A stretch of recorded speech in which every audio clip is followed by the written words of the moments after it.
Connaissez tous cette expression « je m'en lave les mains ». Une façon de dire que cette situation, cette question, cette décision, je ne veux pas m'en mêler, je ne veux pas avoir à en subir les conséquences, ça ne m'intéresse pas, je m'en fiche. Ou en tout cas, j'ai pas envie de m'en mêler. Connaissez-vous l'origine de cette expression? Une fois de plus, c'est une expression qu'on trouve dans la Bible, dans une histoire incroyable. Jésus est arrêté au moment de Pâques, cette fête juive, et il est là dans le jardin de Gethsémané avec ses disciples, pacifique. Une armée arrive, armée donc d'épées et de bâtons, il l'arrête, on l'amène au tribunal religieux de l'époque, on fait un pseudo-jugement, on a déjà décidé de son sort, et en fait, c'est pas la justice qu'on veut appliquer, mais on veut le condamner. Et puis, comme les religieux n'ont pas le droit de faire mourir quelqu'un, ils le livrent au gouverneur qui s'appelle Pilate. Et il demande à Pilate de faire mourir ce Jésus qui se prétend roi et qui pourrait être une menace pour tout le monde. Pilate est bien embarrassé.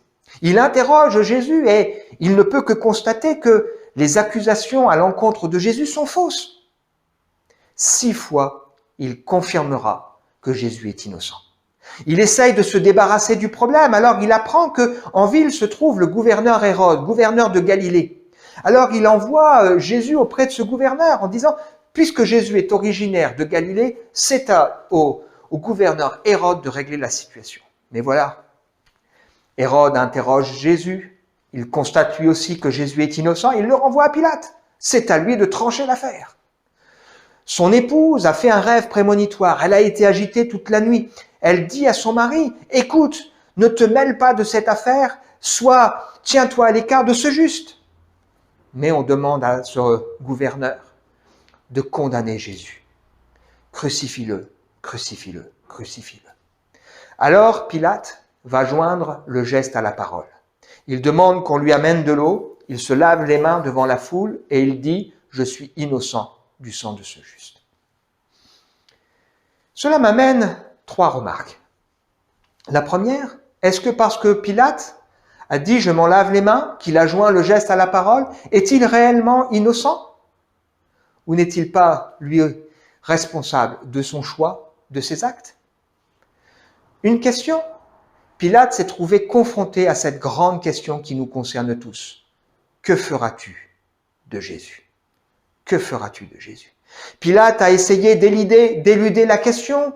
Il a essayé de se dire, je m'en fiche, ça ne me concerne pas, je ne veux pas avoir à régler ce problème. Jésus-Christ, que feras-tu de Jésus? Et puis, une réflexion importante, c'est que si Pilate a joint le geste à la parole, la Bible nous montre aussi que Dieu a joint le geste à la parole.